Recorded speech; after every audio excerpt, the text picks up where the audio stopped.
இறை இயேசுவில் அன்றுக்குரிய சகோதரர்களே, சகோதரிகளே, இந்த அருமையான நாளில் உங்களோடு இறை வார்த்தையை பகிர்ந்து கொள்வது மிகுந்த மகிழ்ச்சி. இன்றைக்கு நான் தேர்ந்தெடுத்த இந்த நற்செய்தி பகுதியை நான் ஏற்கனவே உங்களுக்கு விளக்கி கூறியிருக்கிறேன். உங்களுக்கு ஞாபகம் இருக்குமான்னு தெரியாது, எனக்கு நல்லா ஞாபகம் இருக்குது. இந்த நற்செய்தி பகுதி கொஞ்சம் சிக்கலான பகுதி. சிக்கலான பகுதி அப்படின்னு சொல்கிறத விட கொஞ்சம் கான்ட்ரவர்ஷியலான ஒரு நற்செய்தி பகுதி. ஏன்னா இதில் ஒரு கேள்வி எழுப்பப்படுகிறது. மாதா நிற்கிறாங்க, இதான் சிச்சுவேஷன், சூழ்நிலை இதுதான். மாதா இயேசுகிட்ட பேசணும்னு நிற்கிறாங்க. அப்போ வெளியிருந்து ஒரு ஆள் சொல்கிறாங்க, உங்கள் அம்மா வெளியே நிற்கிறாங்க. அப்போ இந்த சிச்சுவேஷனில் இயேசு மக்கள் கூடியிருக்கிறாங்க, சீடர்கள் இருக்கிறாங்க. உடனே யார் சொன்னாங்களோ அவங்கள பார்த்து மறுபடியும் ஒரு கேள்வி கேட்குறார், யார் என் அம்மா அப்படின்னு கேட்குறார். இதைத்தான் யார் பிடிச்சிக்கிறாங்க? இன்றைக்கு பிரிவினை சகோதரர்கள் பிடிச்சிக்கிறாங்க. நீங்கள் தாயை தலைக்கு மேலே தூக்கி வச்சு கொண்டாடுறீங்க, ஆனால் ஒரு நாள் இயேசுவை இந்த அம்மா பார்க்க வந்தாங்க. அப்போ இயேசுநாதரே இந்த கேள்வியை கேட்டார், யார் என் தாய்? இவங்க என் தாய் கிடையாதுன்னு சொல்லியிருக்கிறார். நீங்கள் எப்படி இந்த அம்மாவுக்கு இவ்வளோ மரியாதையும் மகிமையும் கொடுக்குறீங்க என்று சொல்லக்கூடிய ஒரு கான்ட்ரவர்ஷியலான பகுதி இது. ஸோ இதான் சூழ்நிலை. அப்போ இயேசு என்ன பண்ணுறாரு அப்படின்னா, சீடர்கள் பக்கம் கையை நீட்டி சொல்லிட்டு சொல்கிறாரு, யார் என்னுடைய சீடர்கள், யார் என்னுடைய தாய்? சீடர்கள் தான் என்னுடைய தாய் அப்படின்னு சொல்லலை. நீங்கள் நல்லா கவனிக்கணும். சீடர்கள் பக்கம் கையை நீட்டுறாரு. நீட்டிட்டு அவர் சொல்லக்கூடிய வார்த்தை என்னது? யார் ஒருவர் என் தந்தையின் திருவுள்ளத்தின்படி வாழ்கிறாரோ அவர்தான் என் தாயும் என் சகோதரரும் சகோதரியும் அப்படின்னு முடிக்கிறார். எப்பொழுதுமே இந்த பிரிவினை சகோதரர்கள் என்ன செய்வாங்கன்னா, அவங்களுக்கு பிடித்தமான வசனத்தை மட்டும் எடுத்துக்கிடுவாங்க. அதற்கு முன்னாடி என்ன இருக்குது, அதற்கு பின்பு என்ன இருக்குது, அதனுடைய பின்புலம் என்ன, எதற்காக இந்த வார்த்தை இயேசு சொன்னார், அதெல்லாம் அவங்களுக்கு முக்கியம் கிடையாது. அவங்களுக்கு முக்கியம் இறை வார்த்தையை எடுத்து அதை அப்படியே பரப்புறது. ஸோ இப்போ நாம் இந்த இறை வார்த்தையினுடைய பின்புலம் என்ன, இந்த இறை வார்த்தையில் இயேசு என்ன சொல்ல விரும்புகிறார் என்பதை நாம் தெரிந்து கொண்டோம் என்றால், இந்த தாயினுடைய மகிமை, எதற்காக தாய் திருச்சபை இல்லை என்றால் நாம் எல்லோருமே இந்த தாயை இப்படி தலைக்கு மேலே வைத்து கொண்டாடுகிறோம் என்றால் இது இயேசுவினுடைய வார்த்தையிலிருந்தே நமக்கு புலப்பட வேண்டும். ஸோ முதல்ல பேக்ரவுண்ட் போவோமே. இந்த விவிலிய பின்னணி என்ன? இந்த விவிலிய பின்னணி என்ன? இந்த விவிலியம் அங்கே நடக்க நடக்க யாரோ எழுதியது அல்ல. முதல்ல நல்ல தெளிவாக புரியணும். நீங்கள் பைபிள் வாசிக்கும் போது இந்த கருத்தை மனசுக்குள்ளே ஏற்றுக்கொள்ளுங்க. அங்கே நடக்க நடக்க எழுதலை. இந்த விவிலியம்லாம் எப்போ எழுதப்பட்டுச்சு? இயேசு இறந்து 30 ஆண்டுகள் கழித்து தான், 60 தான் எழுதவே ஆரம்பிக்கிறாங்க விவிலியத்தை. மனதில் பதித்து கொள்ளுங்கள் தயவு செய்து. அப்போ தான் விவிலியம் வாசிக்கிற பொழுது அதனுடைய ஆழமான உண்மைகளை நம்மளால் தெரிய முடியும். இன்னும் நிறைய விஷயங்கள் இல்லை விவிலியத்தில், அங்கங்கே இருந்து தான் நம்மளுக்கு எடுத்து போட்டுக்கிறாங்க. ஏன்னா 30 ஆண்டுகள் கழித்து எழுதப்பட்டது இந்த விவிலியம், ரைட்? அப்படிப்பட்ட சூழ்நிலையில் அந்த மக்கள் எல்லோருக்கும் தெரியும், எழுதப்பட்ட சூழ்நிலையில் மக்கள் எல்லாருக்கும் தெரியும் கடைசி வர இயேசு கூட யார் இருந்தாங்கன்னு சொல்லிட்டு. கடைசி வரை என்ன ரொம்ப முக்கியமான இந்த வார்த்தை, ரொம்ப ரொம்ப முக்கியம். இயேசுவினுடைய தொடக்கம் முதல் இறுதி வரை தந்தையினுடைய திருவுள்ளத்தின்படி வாழ்ந்த ஒரே ஒரு நபர் யார் என்றால் அது யார் மட்டும்தான்? தாய் மரியாள் மட்டும்தான். சீடர்கள்லாம் கிடையவே கிடையாது. அதன் பிறகு இயேசுவை, உயிர்த்த இயேசுவை பார்த்த பிறகுதான் அவங்க வாழ்க்கை மாறுது. அதுக்கு முன்னாடி இவ்வளவு தைரியமா, இவ்வளவு தெனாவட்டா சீடர்கள் யாரும் இருந்ததே கிடையாது. ஆனால் அம்மா மட்டும்தான் தைரியமா இருந்தாங்க. அதை நம்ம யாரும் மறக்கக்கூடாது. தொடக்கத்திலிருந்து கடைசி வரை இயேசுவினுடைய கடவுளுடைய திருவுள்ளத்தின்படி வாழ்ந்த ஒரே ஒரு ஆள் அந்த கூட்டத்தில். இயேசு சொல்றாரு பார்த்தீங்களா, கையை நீட்டி சொல்றாரு, எவன் ஒருவன் என் தந்தையினுடைய திருவுள்ளத்தின்படி வாழ்ந்தாரோ அவர்தான் என் தாய். அப்ப அந்த இடத்துல யோசித்து பாருங்க, சீடர்கள் இருக்கிறாங்க, இதான் பேக்ரவுண்ட். மாதா இருக்கிறாங்க, அவங்களுடைய சகோதரர்கள் இருக்கிறாங்க, மக்கள் இருக்கிறாங்க. இயேசு ஒரு வார்த்தை சொல்கிறார், யார் என் தாய்? இந்த அம்மா என்னை பெற்றெடுத்ததால் மட்டும் இவள் எனக்கு தாய் அல்ல, இவள் என் தந்தையினுடைய திருவுள்ளத்தின்படி கடைசி வரை இவள் வாழ்ந்ததால் இவள்தான் எனக்கு தாய் என்பதை அழுத்தமாக பதிவு செய்கிறார். அதுதான் உண்மை. ஏன்னா நம்ம பல இடங்களில் இதெல்லாம் மறைச்சிட்டு இயேசுநாதர் இப்படி கேட்டுட்டாரே கிடையாது. ஸோ இன்றைக்கு நான் ஏன் இது உங்களுக்கு விளக்கி சொல்கிறேன் அப்படி நான் திரும்பவும் விளக்குறேன் அப்படின்னா, கொடுக்கப்பட்டிருக்கிற தலைப்பு அப்படிப்பட்ட தலைப்பு. என்ன தலைப்பு? அன்னையினுடைய அடையாளம் இயேசுவின் உண்மை சீடராய். ஸோ நான் இன்னைக்கு இந்த தாய் அப்படிங்கிற வார்த்தையை எடுத்துட்டு அந்த 12 சீடர்களுக்கு மேலே ஒரு சீடத்தி இருந்தால் அவள் தான் இந்த தாய். இயேசுநாதர் இறந்துட்டாங்க. இறந்த பிறகு அவரை கல்லறையில் வச்சாச்சு. எல்லா சீடர்களும் அவங்கவுங்க வேலையை பார்த்துட்டு போயிட்டாங்க. ரைட்? தோமையாரும் அப்படிதான். நம்ம தோமையாரை கொண்டாடுறோம், ஆனால் தோமையாருடைய அடிப்படை கட்டம் தாய் தைரியமாய் ஒரு அறையில் இருந்து எல்லாரையும் அரவணைத்து இயேசு போனாலும் ஒரு அற்புதமான தலைமை சீடத்தியாய், உண்மை சீடத்தியாய் அந்த தாய் இருந்த பொழுது தோமையார் வெளியே போயிட்டார். அவர் எதுக்கு போனார், ஏன் போனார் நமக்கு தெரியாது. நம்ம அந்த ஆராய்ச்சிக்குள்ள போக வேண்டாம். பல பேர் அவங்களுடைய வேலையை பார்க்க போயிட்டாங்க. ஆனால் இந்த அம்மா உண்மையான சீடத்தியாய் இவள் என்ன செய்தாள் என்றால், எல்லா சீடரையும் ஒருங்கிணைத்து இயேசு எதை விட்டு சென்றாரோ அந்த பணியை தொடர்ந்து இந்த சீடர்கள் செய்ய வேண்டும் என்பதற்காக அவர்களை உற்சாகப்படுத்தி கொண்டிருந்தவள் இந்த தாய். எனவேதான் இன்றைக்கு கொடுக்கப்பட்டிருக்கிற அந்த அழகான தலைப்பு, இவள்தான் உண்மை சீடத்தி, இவள்தான் உண்மை சீடர். இந்த சீடர் அப்படின்னு சொன்னாலே இதுல ஒரு ஆண் இந்த வர்க்கம் தொங்கிக்கிட்டு நிற்கிறது. ரைட்? இவள் மிகச்சிறந்த சீடத்தி, இவள் மிகச்சிறந்த உண்மையான சீடத்தி. இவள் பெற்றதால் மட்டும் தாய் அல்ல, இவள் ஆண்டவருடைய வாக்கின்படி, ஆண்டவருடைய திருவுளத்தின்படி, ஆண்டவருடைய வார்த்தையை கடைசி வரை கேட்டதால் இவள் தாயாக மட்டுமல்ல உண்மையான சீடத்தியாகவும் இருக்கிறாள். ஸோ இதுதான் இன்றைய தலைப்பினுடைய பின்னணி. இதை மனதில் வைத்துக் கொள்ளுங்க. ரைட்? அப்போ இவங்க தான் உண்மையான சீடத்தி, இவள் தான் மிகச்சிறந்த சீடர். 12 நான் எப்பொழுதுமே வாசிக்கிற பொழுது மண்டைக்குள்ள ஓடும். இயேசுக்கு 12 சீடர்கள் அல்ல, நிறைய பெண் சீடர்களும் இருந்தாங்க. அவையெல்லாம் மறைக்கப்பட்டிருக்கிறது. ரைட்? நம்ம அந்த விஷயத்துக்குள்ள போக வேண்டாம். அஃபிஷியலா 12, ஆனால் இந்த அஃபிஷியலுக்கு மேலே ஒருத்தங்க இருந்தாங்க. அவங்க தான் இந்த தாய் மரியாள். ஸோ இந்த தலைப்பின் அடிப்படையில் இன்றைக்கு நமக்கு தரப்படுகிற பாடம் என்ன, அதுதான் முக்கியம். பல நேரங்களில் இந்த தலைப்பையே நான் அப்படியே கொஞ்சம் மசாலா தடவி அப்படியே நைஸாக நல்லா ரோஸ்ட் பண்ணி சொல்லலாம். ஏஸ் தாய் தான் மிகச்சிறந்த சீடத்தி, இதை அழுத்தம் கொடுத்துக்கிட்டே போகலாம். நான் அதுக்குள்ளே போகலை. ஏன்னா பல நேரங்களில் இந்த மாயைக்குள்ளேயே நாம் நின்று விடுவது கத்தோலிக்க திருச்சபையினுடைய அவலம். மாதா எல்லாம், மாதா எல்லாம் அப்படின்னு எல்லா புகழையும் அவளுக்கு தந்துவிட்டு அவள் சொல்லக்கூடிய வாழ்க்கை பாடத்தை பல நேரங்களில் மறந்து விடுவது இந்த கத்தோலிக்க திருச்சபையினுடைய அவலமாக இருக்கிறது. நீங்கள் அதை மனதில் பதித்துக் கொள்ளுங்க. ரைட்?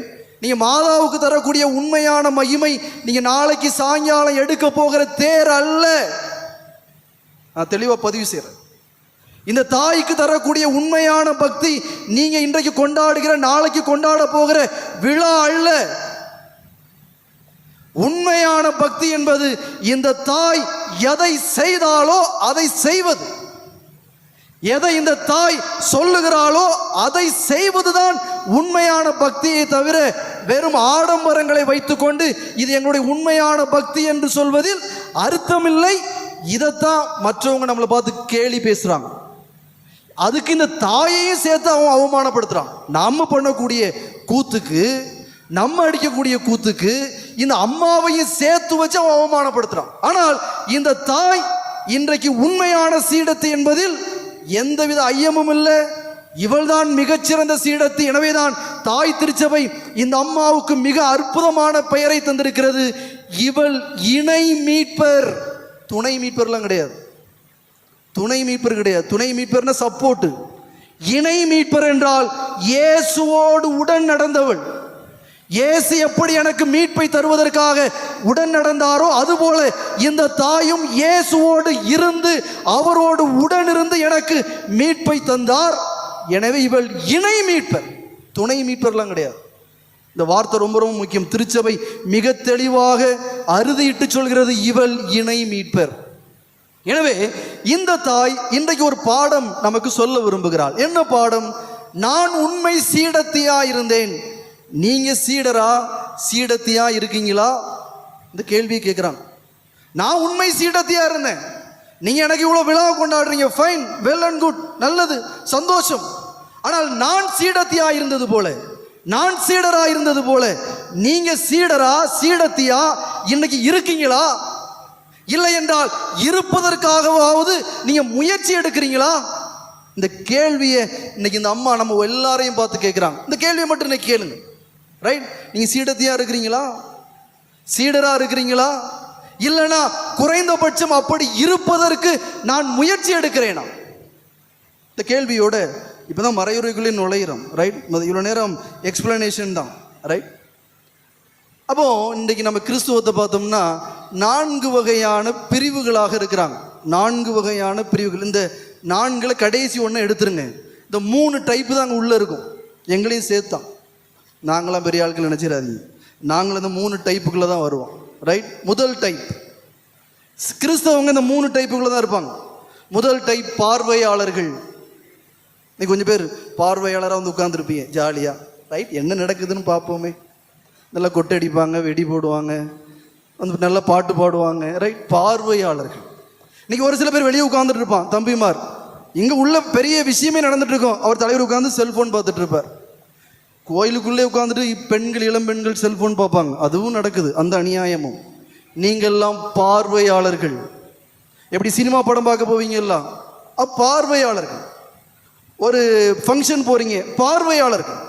இன்றைக்கு நாம இந்த கிறிஸ்துவத்தில் பல பேர் பார்வையாளர்களாக இன்றைக்கு இருக்கிறோம். இது முதல் டைப், முதல் வகை. இரண்டாவது வகை தொண்டர்கள். தொண்டர்கள்னா யார் தெரியுமா? 200 ரூபா கொடுத்தா வந்து நிற்பான், இல்லை ஒரு பொட்டின பிரியாணியும் ஒரு குவார்ட்டரும் கொடுத்தா வந்து நிற்பாங்க. தொண்டர்கள், தேவைக்காக வந்து இருப்பவர்கள்.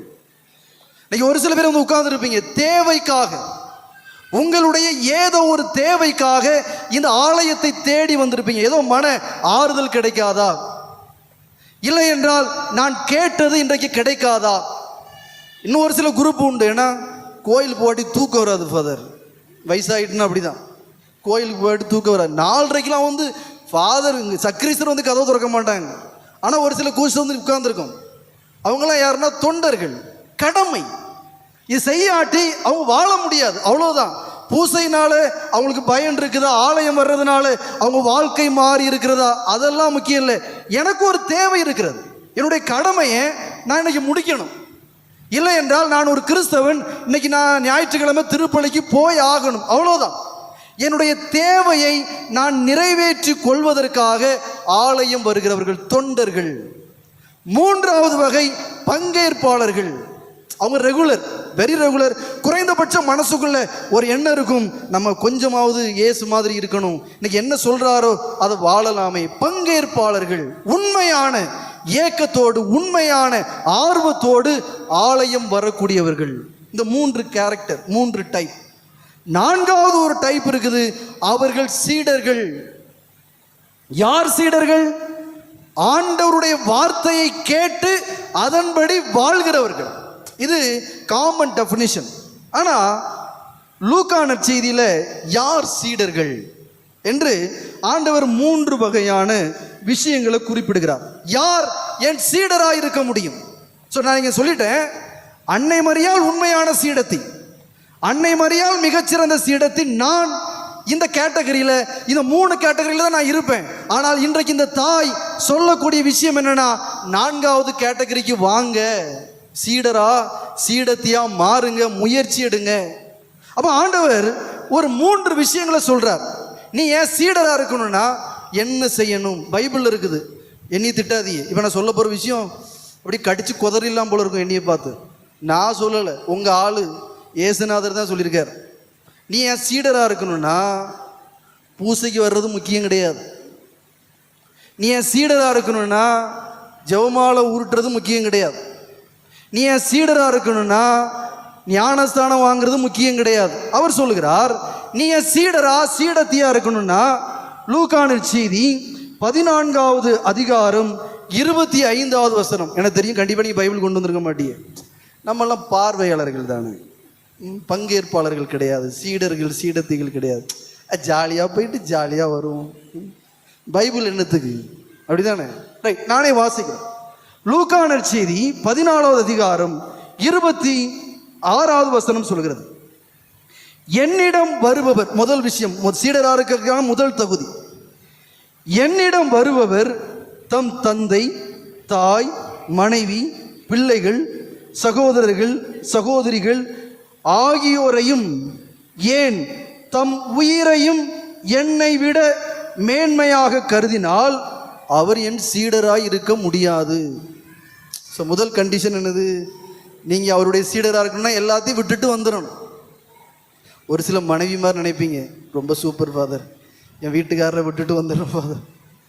ஒரு சில கணவன்மார்கள் நினைக்கலாம், ஏன்னா நான் இப்போவுமே என் மனைவி விட்டு விடுவதற்கு தயார், ஏன்னா அவ்வளவு கொடுமை கொடூரம் நடந்து கொண்டு இருக்கும் வீடுகளில், நரகமாக இன்னைக்கு பல வீடுகள் இருக்கிறது. ரைட், நம்ம அதுக்குள்ளே போக வேண்டாம். இன்னைக்கு ஆண்டவர் சொல்கிறார், உறவுகளை விட்டுட்டு வர முடியுமா? அப்படின்னா என்ன அர்த்தம்னா, விட்டுட்டு வா கிடையாது, உன் உறவுகளை விட நான் முக்கியத்துவம் பெறுகிறேனா, உன் உறவுகளை விட நான் முதன்மையான இடத்தில் உன்னால என்ன வைக்க முடியுமா? இது முதல் சீடத்தியா சீடரா மாறுவதற்கான தகுதி. 2வது தகுதி, தம் சிலுவையை சுமக்காமல் என் பின் வருபவர் எனக்கு சீடரா இருக்க முடியாது. ஆண்டவர் என்ன சொல்றாருன்னா, உங்க வாழ்க்கையில துன்பம் வரும் என்றால் அது ஜாலியா சுமக்கணுமா? நீங்க என் சீடரா இருக்கணும்னா உங்க வாழ்க்கையில வரக்கூடிய துன்பங்களை, வேதனைகளை ஜாலியா சந்தோஷமா சுமந்து கொண்டு நீங்கள் என்னை பின்தொடர வேண்டும். 3வது, இதுதான் ரொம்ப ரொம்ப மோசமான விஷயம். 33வது வசனம் சொல்கிறது, அப்படியே உங்களுள் தம் உடைமைகளை எல்லாம் விட்டுவிடாத எவரும் என் சீடராய் இருக்க முடியாது. உங்க வீட்டை வித்துட்டு, உங்க நிலபுலன்களை எல்லாம் வித்து விட்டு, இதுதான் யார் பண்ணா? நான் இப்படி சொல்லும் பொழுது நம்மளுக்கு இது நகைச்சுவையா இல்லைன்னா கிறுக்குத்தனமா இருக்கும். கிறிஸ்துவம் இயேசுநாதர் ஒரு வகையான கிறுக்கு தான். ஏன்னா நான் சொல்வேன், இப்படி சொல்ல முடியுமா? உன் உடைமையை விட்டுட்டு வந்துரு, உன் குடும்பத்தை விட்டுட்டு வந்துரு, உன் உயிரை கூட நீ எனக்காக தந்தாதான் நீ என் சீடர் என்று இயேசு சொல்வார் என்றால், இது நம்முடைய பார்வையில் ஒரு கிறுக்குத்தனமான ஒரு அறிவுரை. ஆனால் இதைத்தான் யார் பின்பற்றினால் என்றால், முதற் சீடர்கள், ஆதி கிறிஸ்தவர்கள் இப்படிப்பட்ட வாழ்க்கையை தான் வாழ்ந்தாங்க. அவர்கள் எல்லாவற்றையும் பொதுவில் வைத்தார்கள், ஒன்றாய் உணவருந்தினார்கள், ஒன்றாய் வழிபட்டார்கள், அவர்களுக்குள் எந்த தேவையும் இல்லை, எந்த பிளவும் இல்லை, அவர்கள் அற்புதமாய் வாழ்ந்தார்கள் என்று சொல்கிறது. ஆனால் இப்படி வர முடியுமா என்றால் நிச்சயமா வர முடியாது. நான் இந்த 3ஐயும் நான் உங்கள்கிட்ட கேட்கல. ஆனால் இதே பகுதியை இன்னும் அழகா இன்னொரு பகுதி சொல்கிறது, நான் அதை வாசிக்கிறேன். லூக்கா நற்செய்தி 9வது அதிகாரம், குறைந்தபட்சம் இதையாவது நாம் இன்றைக்கு செய்ய முடியுமா? அவர் சொல்கிறார், 23வது வசனம் சொல்கிறது, பின்பு அவர் அனைவரையும் நோக்கி, என்னை பின்பற்ற விரும்பும் எவரும் தன்னலம் துறந்து தம் சிலுவையை நாள்தோறும் தூக்கி கொண்டு என்னை பின்பற்றட்டும். இங்க ஒரே ஒரு விஷயம் மட்டும் தொக்கிக்கிட்டு நிற்கிது. என்னது? எதை துறக்கணுமா? எதை துறக்கணுமா? தன்னலம். நீங்க உங்க உடைமை இழக்க வேண்டாம் இயேசுனுடைய சீடரா மாறுறதுக்கு. அதை விட்டுருங்க, அதை மறந்துடுங்க, அழிச்சிருங்க. உங்க உறவுகளை இழக்க வேண்டாம், அழிச்சிருங்க. உங்க உயிரை நீங்க இழக்க வேண்டாம், அழிச்சிருங்க. உங்களுடைய தொழில் கருவிகளை நீங்கள் விட்டுவிட வேண்டாம், அழிச்சிருங்க. ஆனால் இயேசு மறுபடியும் லூக்கா நற்செய்தி 9வது அதிகாரம் 26வது வசனத்தில் சொல்கிறார், தன்னலத்தையாவது துறக்க முடியுமா? நான் என்கிற அகங்காரத்தை, ஈகோ, இந்த அகங்காரத்தையாவது நீங்கள் இன்றைக்கு எனக்காக இழக்க தயாரா? இதுதான் இன்னைக்கு ஆண்டவருடைய கேள்வி. நீ சீடரா மாறணும்னா அகங்காரத்தை இழ. நான் என்கிற அந்த சிந்தனையை, அகந்தையை ஒன்னால இன்றைக்கு எனக்காக விட்டு தர முடியுமா? இந்த அம்மா விட்டு கொடுத்தாங்க. அகங்காரத்தை இழந்தால் ஒரு நாளும் நான் இயேசுவினுடைய தாய் என்று மிகை பெருமை அடித்துக் கொண்டது அல்ல இந்த அம்மா. எனவே இன்றைக்கு நீங்கள் இயேசுவினுடைய சீடராய், அன்னை மரியாளை போல இயேசுவின் மிகச்சிறந்த சீடராய் மாறுவதற்கு ஒரு தகுதியை இன்றைக்கு ஆண்டவர் கேட்கிறார். ஈகோ, அகங்காரம், தன்னலம், இந்த ஐனஸ், இதை இழக்க முடியுமா? சொல்லுவாங்க, என்ன கிண்டலா சொல்லுவாங்க, ஏபிசிடிலேயே ரொம்ப அசிங்கமான எழுத்து என்ன அப்படின்னு கேட்பாங்க. ஏபிசிடியில் அசிங்கமான எழுத்து. பல பேர் பல கதைகள் சொல்லுவாங்க. ஆனால் ஏபிசிடியில் ரொம்ப அசிங்கமான எழுத்து எது தெரியுமா? ஐ. இதை இந்திய தத்துவம் மிக அழகாக சொல்கிறது. நான் என்க அகங்காரம் என்பது மலம் போன்றது. மலம், நான் நல்ல வார்த்தையை பயன்படுத்துகிறேன், கொச்சையாக பேச விரும்பலை, ரைட்? அகங்காரம் என்பது மலம் போன்றது. ஆனால் இன்றைக்கு இந்த அகங்காரம் எல்லாருடைய தலைக்கு மேலும் இருக்கிறது. இந்த மலத்தை நாம் எல்லாரும் நம் தலைக்கு மேல் வைத்து சுமந்து கொண்டு இருக்கிறோம். அகங்காரம். அதே இந்திய தத்துவம் சொல்கிறது, துன்பத்திற்கான 5 காரணங்கள், பஞ்ச கிளேஷாஸ். துன்பத்திற்கான 5 காரணம் இருக்குதான், ரைட்? ஏன் துன்பம் வருது அப்படின்னா 5 காரணங்களை நான் மறுபடியும் சர்ச்சுக்குள்ள வாரேன். இந்திய தத்துவம் சொல்கிறது 5 காரணங்கள் துன்பத்திற்கான காரணங்கள். 1, இக்னோரன்ஸ், அவித்யா. இக்னோரன்ஸ்னா என்னன்னா, கடவுளை பற்றி சரியாக தெரியாமல் இருப்பது. இது துன்பத்திற்கான முதல் காரணம். 2வது காரணம் அஸ்மிதா, இல்லைனா ஈகோ, நான் என்கிற அகங்காரம். இந்திய தத்துவம் சொல்கிறது உடைய துன்பத்திற்கான காரணங்களுள் 1 ஈகோ. 3வது காரணம் அட்டாச்மெண்ட், ராகா அப்படின்னு சொல்லுவாங்க. அட்டாச்மெண்ட் என்னது? ஒரு பொருளின் மீது, ஒரு ஆளின் மீது பற்று. 4வது விஷயம் திவேஷா, இல்லை என்றால் அவர்ஷன், வெறுப்பு. யாரையாவது நீங்க வெறுக்கிறீங்க, ஒரு விஷயத்தை நீங்க வெறுக்கிறீங்க அப்படின்னா அது துன்பத்திற்கான காரணம். 5வது விஷயம் ஃபியர் ஆஃப் டெத், நான் சாவதற்கு பயப்படுவேன் என்றால் அதுவும் உடைய துன்பத்திற்கான காரணமாக அமையலாம். இந்திய தத்துவம் சொல்கிறது முதல் விஷயம் நீங்கள் கடவுளை தெரியாமல் இருப்பது. அதற்கு அடுத்த விஷயமா சொல்கிறது ஈகோ, அகங்காரம். தாய் திருச்சபை 7 தலையாய பாவங்களை சொல்கிறது. என்னெல்லாம் தெரியுமா? அதில் முதல் பாவம், அதெல்லாம் நமக்கு முக்கியம் இல்லை, அப்படிதானே? தலையாய பாவங்கள் 7. முதல் பாவம் ஈகோலாம் சொல்லலை. முதல் பாவம் தற்பெருமை, பிரைடு. தற்பெருமை. இந்த தற்பெருமை எங்க இருந்து ஆரம்பிக்கும் அப்படின்னா நான் என்கிற அகங்காரத்திலிருந்து ஆரம்பிக்கும். தற்பெருமை என்னது? நான் தான் பெரிய ஆளு, நான் தான் அழகானவன், நான் தான் பெரிய வீடு கட்டியிருக்கேன். தற்பெருமை, நான் தான்.